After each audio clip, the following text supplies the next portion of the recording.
లోకంలో ఉండే ఒక భేదభావాన్ని ఖండిస్తున్నాడు కవి.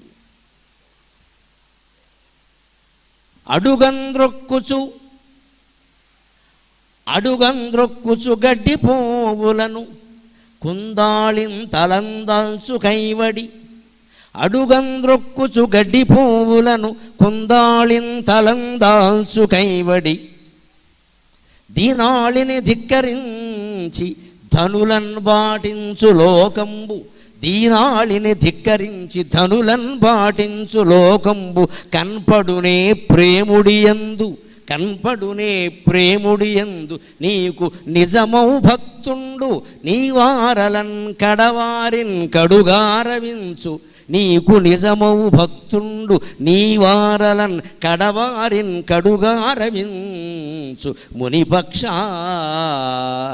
భక్త చింతామణి. మన లోకంలో ఉన్న ఒక పెద్ద భేదభావాన్ని ఖండిస్తున్నాడు. మామూలుగా మనం దారి వెంట వెడుతూ ఉంటే పొద్దున్నే నడిచే వాళ్ళకి తెలుస్తుంది.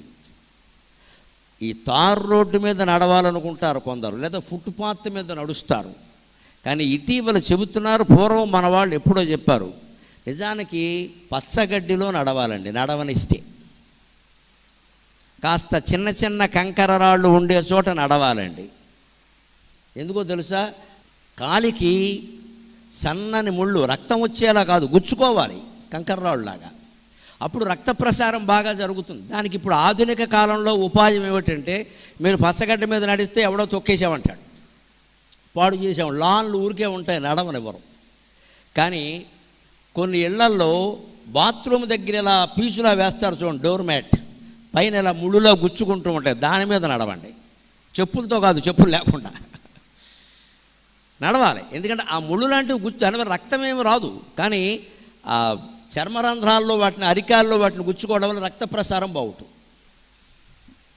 ఎప్పుడు గడ్డి బాగా ఉన్న చోట నడిచేవారు పూర్వం.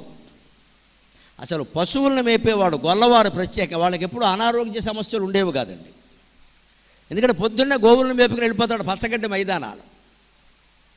పైగా గొల్లవాళ్ళు ఎంత అదృష్టవంతులు. పొద్దున్నే పూర్వం ఆడవాళ్ళు బిందెలతో, మగవాళ్ళు కావిళ్లతో నీళ్లు తెచ్చుకునేవాళ్ళండి. వాళ్ళు ఎంత అదృష్టవంతులో తెలుసా? నమ్మక చమకాల్లో వర్ణిస్తారండి. అదృశ్యన్ అదృశన్ అదృశన్ అదృశన్ను దకార్యక అదృశన్ అదృశన్ను దకార్యక ఉతయనం గోప అదృశన్ అదృశన్ను దకార్యక అని నమ్మకం చమకంతో శివుడికి అభిషేకం చేస్తుంటే చెబుతారు, ఓ పరమేశ్వర, నీ దివ్య కాంతి సూర్యుల్లో కనపడుతోంది. ఆ కాంతిని చూస్తున్న వాళ్ళు ఇద్దరు, నీళ్లు తెచ్చుకునే వాళ్ళు ఒకళ్ళు, గోవుల్ని మేపేవాళ్ళు ఒకళ్ళు. వీళ్ళిద్దరూ నిన్ను దర్శిస్తున్నారు, ఎంత అదృష్టవంతులు అంటాడు. ఇవాళ గోవుల్ని మేపడము లేదు, నీళ్లు తెచ్చుకోవడము లేదు. కుళాయి తిప్పగానే నీళ్ళు వచ్చే, మనకి పొట్ట బాగా వచ్చే. కుళాయి తిప్పగానే నీళ్ళు వచ్చే, మనకు అంతకుముందే పొట్ట వచ్చింది. మొన్న ఏదో పత్రికలో చూశాను మంచి చెలోక్తి, అన్నీ పొట్ట లోపలికి పోతున్నా కానీ పొట్టే లోపలికి పోవడం లేదు అన్నాడు పాపం. అన్నీ పొట్ట లోపలికి పోతున్నాయట, పొట్ట మాత్రం లోపలికి పోవట్లేదు. ఎందుకు పోతుంది? అన్నీ పొట్ట లోపలికి పోయాక పొట్ట లోపలికి పోదు, బయటికి వస్తుంది. ఈ పొట్ట అరగాలంటే బాగా నడవాలి. ఆ నడిచేటప్పుడు మనకు ఒక దృశ్యం కనపడుతుంది. గడ్డి మీద నడిస్తే గడ్డి పువ్వులు ఉంటాయి, గమనించండి. గడ్డి పువ్వులు ఎంత మెరిసిపోతూ ఉంటాయండి, ఎవరైనా పట్టించుకుంటావా? వాటిని అడుగంద్రొక్కుచు గడ్డి పువ్వులను అడగంద్రొక్కుచు, వాటిని అణిచేసి తొక్కుకుంటూ పోతాం. అదే ఆ గడ్డి పువ్వుల పక్కన రోడ్డు మీద ఎవరైనా వేసవికాలం వైశాఖ మాసంలో మల్లెపూలు అమ్ముతూ ఉంటే ఎంత ఎంత ఎంత 100 గ్రాములు ఎంత, 100 గ్రాములు ఎంత, తులం ఎంత, తులం ఎంత అని అడిగి కొంటాం, రూపాయలు పెట్టి కొంటాం. లోకం తీరిది. గడ్డి పువ్వుల్ని తొక్కేస్తారు, మల్లె పువ్వుల్ని నెత్తి మీద పెట్టుకుంటారు, శిరస్సు మీద పెట్టుకుంటారు. అలాగే లోకంలో పేదవాళ్ళని అణిచేస్తారు, ధనికుల కాళ్ళకి నమస్కారం చేస్తారు. లోకం అంటేనే అంత అనడానికే చెప్పాడు ఇక్కడ. దీనాళిని ధిక్కరించి ధనులను పాటించు లోకంబు. ఎందుకంటే గడ్డి పువ్వులు ఎందుకు? అది కింద ఉంది, అది చేసిన నేరం అది. కానీ ఈ మల్లె పువ్వు మధ్యాహ్నానికి వాడిపోతుంది, సాయంత్రం పెట్టుకుంటే తెల్లారేసరికి నలిగిపోతుంది, వాడిపోతుంది. కానీ గడ్డి పువ్వు తుఫానులు సైతం తట్టుకుంటుందండి. అది తుఫానులు వచ్చినా అది వాడదు, చక్కగా గాలికి ఇలా వంగుతుంది, అది వెళ్ళగానే మళ్ళీ లేస్తుంది. అంచేత గడ్డిపరక లక్షణం అది. గడ్డిపరక లక్షణం ఏమిటంటే ఎంత ఆపద వచ్చినా ఓసారి ఇలా వంగుతాడు, మళ్ళీ లేస్తాడు. అదే గరికపాటి మళ్ళీ లేవాలి. కష్టాలు వస్తాయి, రాకుండా ఉండవు, భయంకరమైన కష్టాలు వస్తాయి. అప్పుడు తల వంచేయడమే మనకి యోగం బాగోలేదు. కానీ ఊరుకుందాం కొంతకాలం, భగవన్నామస్మరణ చేసుకుంటూ, తర్వాత మనదే రాజ్యం. ఎప్పుడు సన్మానాలే జరుగుతాయి అనుకోకూడదు, అవమానాలు జరుగుతాయి. మా ఇంటి పేరే నాకు గొప్ప ధైర్యం. గడ్డిపరక ధైర్యమే, గరిక పువ్వు ధైర్యమే. మహావృక్షాలు కూలిపోతాయి తుఫాను వస్తే, గడ్డిపరక కూలదండి. ఎలా ఎలా ఎలా ఎలా ఆడి మళ్ళీ లేస్తుంది. ఇలాగా తట్టుకోవడమే ధైర్యం అండి. ప్రతిక్రియ చేయక్కల, తట్టుకుంటే చాలు. మేరు పర్వతంలా నిలబడాలి. మనకి కష్టం వస్తే మేరు పర్వతంలా నిలబడాలి. ఎదుటి వాళ్ళకి కష్టం వస్తే హిమాలయంలా కరిగిపోవాలి. మహానుభావుడు వ్యక్తిత్వం అది. ఎప్పుడైనా సరే మనకి కష్టం వస్తే మేరు పర్వతంలా నిలబడాలి. ఇతరులకు కష్టం వస్తే హిమాలయంలా కరిగిపోవాలి. ఏం చెయ్యాలో అది చెయ్యాలి. శ్రీకృష్ణుడు దీనికి ఉదాహరణ. దుర్వాసుడు పాండవుల్ని పరీక్ష పెట్టాడు. 1,00,000 మంది శిష్యులతో వచ్చి అన్నం పెట్టాలి. అప్పటికి వంట అయిపోయింది, గిన్నెలన్నీ కడిగేశారు.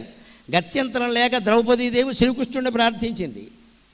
వెంటనే శ్రీకృష్ణుడు వచ్చి ఆ గిన్నెలో ఏమన్నా మెతుకుంటే పెట్టమ్మా అన్నాడు. శుభ్రంగా కడిగేశాను, ఇంకేముంటుంది. నీకు అడగడం నాకు తెలుసులే, జమీందారీ స్త్రీవి, చక్రవర్తి కుమార్తె, నువ్వేం కడుగుతావు నీకు తెలియదు, ఎలా పట్టరా అన్నాడు. ఈవిడ గడిగింది అలాగే ఉంది. లోపల ఇంకా 2-3 మెతుకులు ఉన్నాయి అక్కడ. ఆ 2 మెతుకులు స్వామి నోట్లో పెట్టుకున్నాడు. 14 లోకాలు సంతోషించేయండి. శ్రీకృష్ణస్వామి ఒక్క మెతుకు తింటే 14 లోకాలు సంతోషించవా? మొత్తం తృప్తోస్మి అన్నాడు. 1,00,000 మంది శిష్యులతో సహా దుర్వాసుల శిష్యులందరికీ కడుపు ఉబ్బిపోయింది. మాకు అన్నవద్దు అని వచ్చిన బస్సులో వెళ్ళిపోయారు. వెనక్కి వచ్చిన బస్సులో వెళ్ళిపోయారు. బస్సు ఫ్రీ లేకపోయినా సరే డబ్బులు ఇచ్చి ఎక్కి వెళ్ళిపోయారు అక్కడి నుంచి. శ్రీకృష్ణుడు దుర్వాసుడు పాండవులకు పరీక్ష పెడితే వెంటనే కాపాడాడు. గమనించండి శ్రీకృష్ణుని వ్యక్తిత్వం. అదే పరీక్ష దుర్వాసుడు శ్రీకృష్ణుడికి పెట్టాడు స్వయంగా. ఎప్పుడో తర్వాత చివరిలో వస్తుంది అది. శ్రీకృష్ణుడు నిర్యాణం చెందడానికి ముందు పరీక్ష పెడతాడు.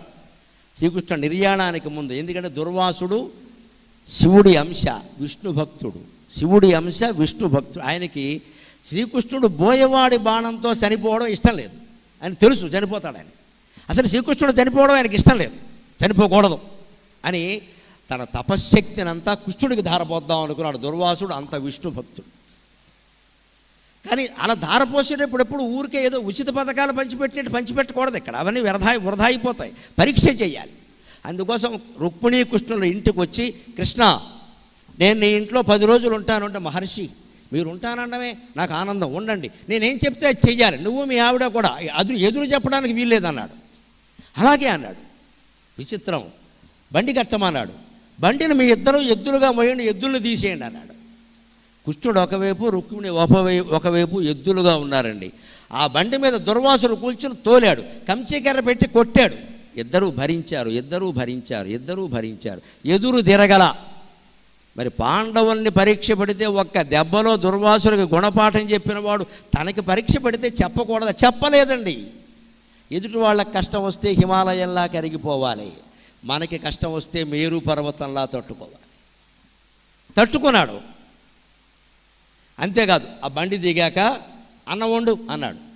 వండిన అన్నం వండినట్టు తినేస్తున్నాడండి మహర్షి. మధ్యాక ఎన్ని బస్తాల బియ్యం వండినా సరే అది సరిపోలేదు. ఇది వండు, ఆ కూర వండు, ఈ పచ్చడి వండు, నువ్వే వండాలి స్వయంగా, మీరు ఉప్పిండి వండమను అని ఏడిపించుకు తిన్నాడు.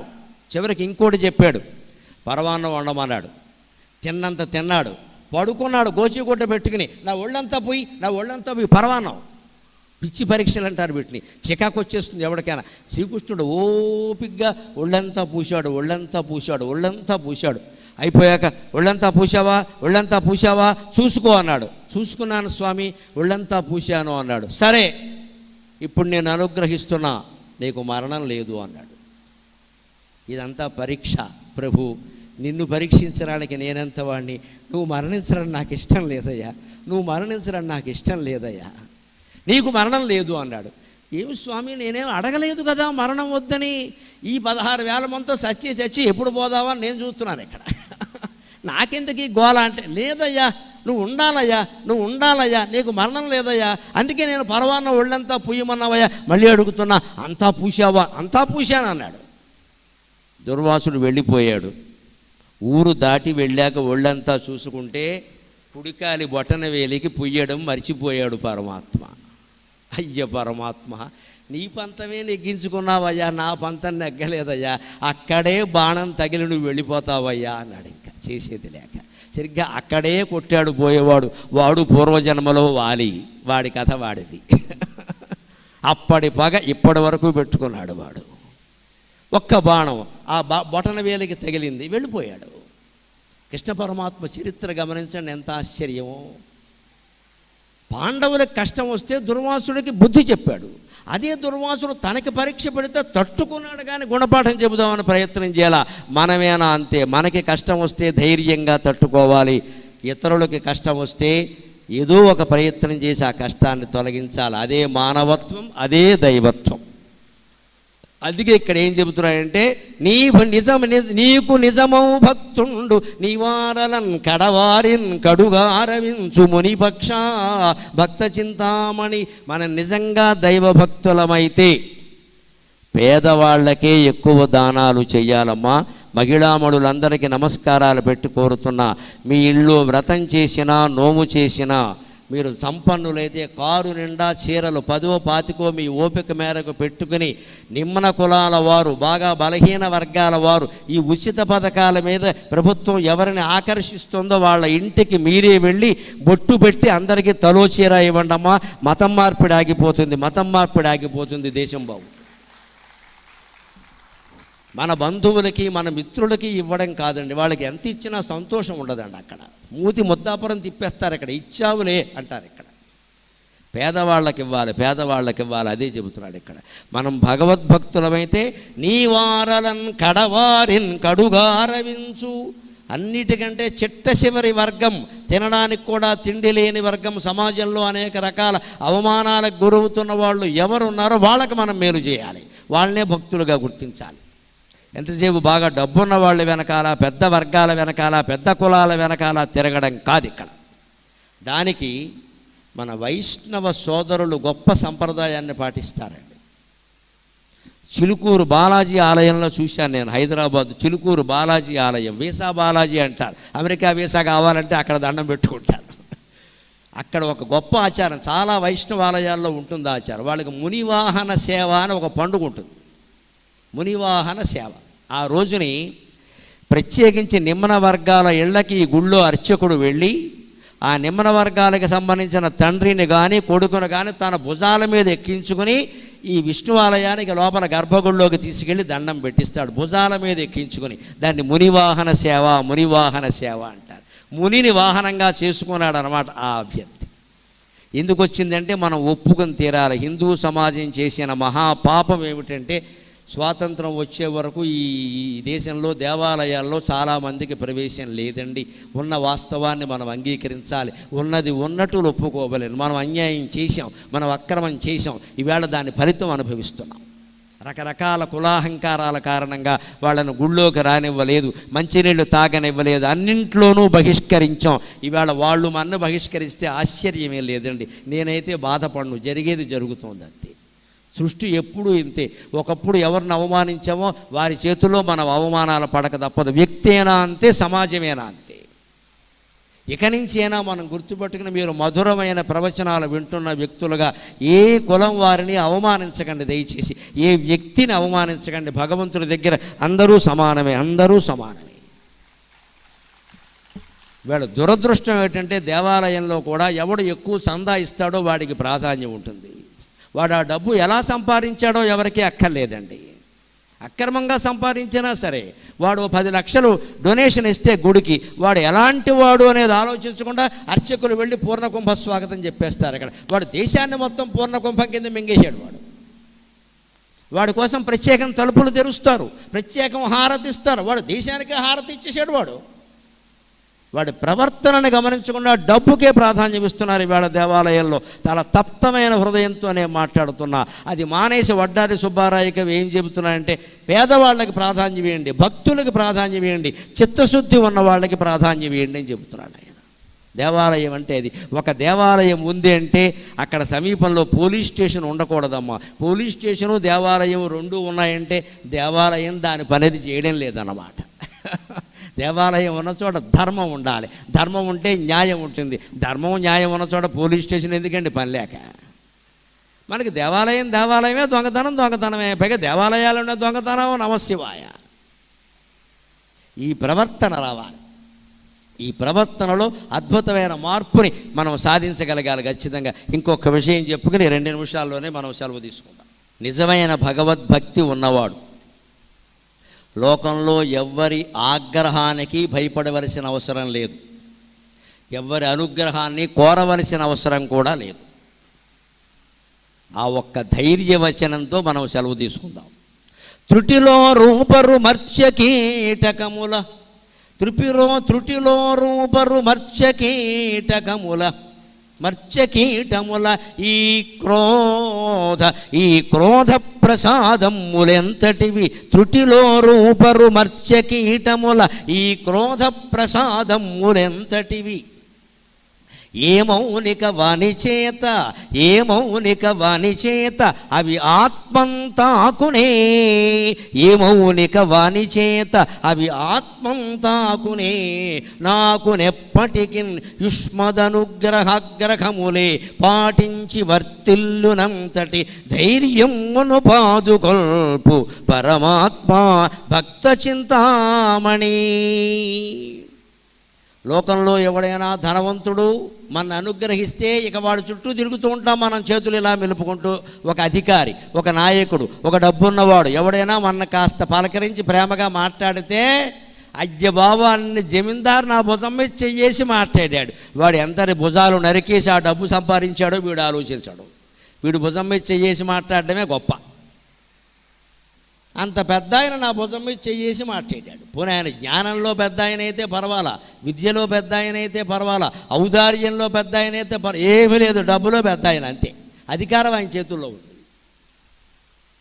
అదే పెద్ద మనిషి మన ఏదైనా ఆగ్రహించాడు అనుకోండి, కోపం వచ్చి ఇంకా భయపడిపోతూ ఉంటాం. అమ్మమ్మో ఆయనకి చాలా బలం ఉంది, అబ్బో ఆయన ఏల వేస్తే చాలామంది వస్తారు, వీడు ఏల వేయాలి కదా, అంతవరకు వీడు ఊపిరి ఉండాలి కదా. మన మీద కోపం వచ్చిన వాడు ఏల వేయకుండా వాడు ఊపిరి తీసేయగలిగిన వాడు శ్రీ వెంకటేశ్వర స్వామి ఒక్కడేనమ్మా, అనుమానమే లేదు, నమ్ముకు. ఎవరికి భయపడాల్సిన పని లేదు. అదే చెబుతున్నాడు ఇక్కడ. త్రుటిలో రూపరు మర్త్యకీటముల ఈ క్రోధ ప్రసాదములెంతటివి. మానవులందరూ కీటకాలు లాంటి వాళ్ళు. ఆ మాటకు వస్తే కీటకానుకున్న తెలివితేటలు కూడా మనకి లేవు. చీమ గురించి చెప్పాం, కుక్క గురించి చెప్పాం, అవి కూడా మనకేం లేవు. పెద్ద గర్వించాల్సిన పనేం లేదు ఇక్కడ. జంతువులు కీటకాలు అన్నీ వాటి సహజ స్వభావం ప్రకారం ప్రవర్తిస్తున్నాయి. మనమే సహజ స్వభావానికి వ్యతిరేకంగా మానవత్వం విడిచిపెట్టి దానవుల్లా ప్రవర్తిస్తున్నాం మనం. అందుకంటే మనం జంతువుల కంటే హీనం. ఆ హీనత్వపు బుద్ధిని మార్చడానికే ఆధ్యాత్మిక ప్రవచనం. అందుకని మనుషులు ఎవరైనా మన ఆగ్రహించినా అనుగ్రహించినా దాని గురించి పెద్ద ఆలోచించక్కర్లేదు. మళ్ళీ ఒక నిజమేనండి, ఎవరి వల్ల మనకు ఉపకారం జరిగింది తిరిగి ఉపకారం చేసేయండి. ఇక జీవితాంతం రుణపడి ఉండాలని ఆలోచించాల్సినంత సీన్ ఏం లేదు అక్కడ. ఏదో చిన్న ఉపకారం మనకు ఎవరో చేశారు, చేసేయండి. వీలైనంత వరకు రుణం తీర్చేసుకోవాలండి. ఎవరి వల్లైనా మనకు ఉపకారం జరిగినా, మన బిడ్డలకు ఉపకారం జరిగినా వీలైనంత త్వరగా రుణం తీర్చేసుకోవాలి. తీర్చుకోకపోతే ప్రమాదం ఏంటో తెలుసా? చచ్చి నీ కడుపున పుడతా అంటే అదే మళ్ళీ పుట్టాలి, కర్మ ఇది. ఇప్పుడు ఈ రుణం తీర్చడం కోసం పుడతాం. వీడికి బాకీ ఉన్నదేమో 10,000. ఈ 10,000 పట్టుకెళ్ళి ఇచ్చేస్తే పోయేదానికి వాడి కడుపున పుట్టామనుకో 10,000 దుఃఖాలు పడాలి. ఆ జన్మలో ఎవడ పడతాడు ఇవన్నీ? ఇంతకంటే ఈ 10,000 వాడికి ఇచ్చేస్తే పోలా. అందుకని ఎప్పటికప్పుడు రుణాలు తీర్చేసుకోవాలి. మన పిల్లలకో మనకో ఎవరైనా ఉపకారం చేశారు అంటే ఏదో ఒక రకంగా వాళ్ళకి ఇచ్చేయి, మళ్ళీ ఏదో ఇచ్చే, ఇంకో రకంగా వాళ్ళు వద్దన్నా సరే వస్తు రూపంలో ఇచ్చేయి, తెలియకుండా ఇచ్చే, ఆ రుణం అక్కడికి అయిపోయింది అంతే. రుణం ఉంది అంటే మళ్ళీ వాళ్ళ కడుపున పుట్టాలి. అంచేది అనుగ్రహానికి రుణం రూపంలో ఇచ్చి ఆగ్రహించారు, భయపడకు. వాడు చిన్న కీటకం, ఎంత జమీందారు అయితే కావచ్చు, వాడికి ఉన్నది ఒకటే ప్రాణం, 2 ప్రాణాలు ఏం లేవు, 2 కాళ్ళే, 2 చేతులే, 1 ముక్కే, 2 కళ్ళే, మనకు మళ్ళీ ఉన్నాడు వాడు. వాడికి డబ్బు ఉంటే ఉండొచ్చు, డబ్బు అంతా పనిచేయాలని ఏం లేదు ఇక్కడ. వాడి వెనకాల బలగం ఉంటే ఉండొచ్చు, వాళ్ళందరూ వాడి మాట వినాలని ఏం లేదు అక్కడ. ఎంతోమంది కోటీశ్వరులైన వాళ్ళు, పెద్ద పెద్ద నాయకులైన వాళ్ళు తిహార్ జైల్లో ఉన్నారు. నమశివాయ. మరి వీళ్ళ అధికారాలు, వీళ్ళ డబ్బులు ఏవి వీళ్ళని కాపాడలేకపోతున్నాయి. తెలియట్లేదా లోకం నైజం ఏమిటో? దైవ లీల ముందు మన పాపం పండినప్పుడు దేవుడు కూడా మన కాపాడలేడు, అయిపోతుంది అంతే. అక్కడ ఆ దేవుణ్ణి ఆశ్రయించడం మానేసి ఈ మానవుల్ని ఆశ్రయించడం ఏంటి? ఇక్కడ వీళ్ళు కోప్పడితే ఏమవుతుంది, ఆగ్రహిస్తే ఏమవుతుంది, అనుగ్రహిస్తే ఏమవుతుంది. అందుకని ఈ కవి గారు ఏమంటున్నాడంటే ఇవాల్టి ప్రసంగాన్ని ముగిస్తూ, యుష్మదనుగ్రహగ్రహములే పాడించి వర్తిల్లునంతటి ధైర్యంబును పాదుకొల్పు పరమాత్మ భక్త చింతామణి. నేను నీకు భయపడాలి, భయపడితే, లేదా నీ దయ మీద ఆధారపడాలి. అంటే దైవభక్తి, పాపభీతి ఈ రెండూ మన జీవితంలో ఉన్నంతకాలం మన ఎవ్వరూ ఏమీ చెయ్యలేరు. ఈ రెండు అట్టు పెట్టుకుంటే చాలు. ఒకటి దైవభక్తి, రెండు పాపభీతి. పుట్టుమచ్చలకి భయపడ్డం, శకునాలకి భయపడ్డం, బల్లిపాటుకు భయపడ్డం కాదండి, పాపం చేయడానికి భయపడాలి. ఈ చిన్న చిన్న భయాలు కాదు, ఇక్కడ పాపం చేయడానికి భయపడాలి. కుర్రాడు పరీక్ష రాస్తున్నాడు అంటే నిజాయితీగా రాయమని చెప్పాలి. ఏదో ఒక రకంగా రాయరా, నువ్వు మొత్తం మీద నువ్వు గెలవాలి, నీకు ర్యాంక్ రా, ఈ పిచ్చి మాటలు తల్లిదండ్రికి చెప్పకూడదమ్మా. ఏదో రకంగా అంటే కాపీ కొట్టేమనా? ఒరే నువ్వు పరీక్ష తప్పినా మంచిదే, నిజాయితీగా రాయి, నీకు వచ్చింది ఏదో రాయి, వెనక్కి వచ్చేయి, పర్వాలేదు, ఇదే చెప్పాలి. ఇవాళ ఆ ఒత్తిడి పెరిగింది. ఇంకా వాడు అంతే, పక్కవాడిని చేయెత్తమంటాడు, రాసేస్తాడు. ఇక్కడ వీడికి చేయెత్తే రాయడం అలవాటైంది. ఈ దొంగతనం జీవితం అంతా కొనసాగుతుంది. ఇంకా ఇది మనమే నేర్పుతున్నాం. ఎందుకంటే మనకు వాళ్ళకి ర్యాంకులు రావడం, మనం పార్టీలు చేసుకోవడం ముఖ్యం. కానీ వాడు సత్యానికి, ధర్మానికి, సంస్కారానికి, నీతికి, నిజాయితీకి కట్టుబడి ఉండడం ముఖ్యం కాదండి. మనకేది ముఖ్యం కానప్పుడు వాళ్ళు ఎలా తయారవుతారండి? వాళ్ళ దగ్గర మాట్లాడే మాటలు చాలా జాగ్రత్తగా ఉండాలి. మా తల్లిదండ్రులకి అందరికీ నమస్కారం పెట్టి కోరుతున్నా. ముఖ్యంగా చిన్నపిల్లలు, 15 ఏళ్ల లోపు పిల్లలు ఉన్న చోట భార్యాభర్త ఏం మాట్లాడుకుంటున్నారో ఆ ప్రభావం వాళ్ళ మీద ఉంటుందండి. భార్య కానీ భర్త కానీ ఎలా సంపాదించామనేది కాదు, ఎలాగోలా సంపాదించాలి అనే మాట తల్లి నోట కానీ తండ్రి నోట కానీ వచ్చింది అంటే 10 ఏళ్ల పిల్లాడు చెడిపోవడం ఖాయం. వాడికి మనస్సులో పడిపోయింది, అమ్మ అంది ఎలా సంపాదించాం కాదు, ఎలాగైనా సంపాదించాలి అంటే వాడు దారి కొట్టేస్తాడమా, బ్యాంక్ అప్పులన్నీ ఎగ్గొట్టేస్తాడమా, పచ్చి మోసాలన్నీ చేస్తాడు వాడు. ఎందుకంటే చిన్నప్పుడే వినపడింది వాడికి మాట, ఎలాగోలా సంపాదించాలి, కోట్లు సంపాదించాలని. ఈ మాట తల్లి నోట తండ్రి నోట రాకూడదమ్మా. మనం భయపడవలసింది దైవానికే, భక్తి చూపించవలసింది దైవానికే. అందుకే దైవభక్తి, పాపభీతి. యుష్మదనుగ్రహాగ్రహములే, నీ అనుగ్రహం ఉంటే చాలు, నీ ఆగ్రహం నా మీద లేకుండా ఉంటే చాలు. లోకంలో ఎంతమంది అనుగ్రహించినా నాకేం అవసరం లేదు, ఎవరు ఆగ్రహించినా నేను భయపడేది లేదు. అటువంటి దైవభక్తిని, పాపభీతిని మీకు ఈ ప్రవచనం కలిగించగలిగితే నా జన్మ ధన్యమైనట్టే లెక్క.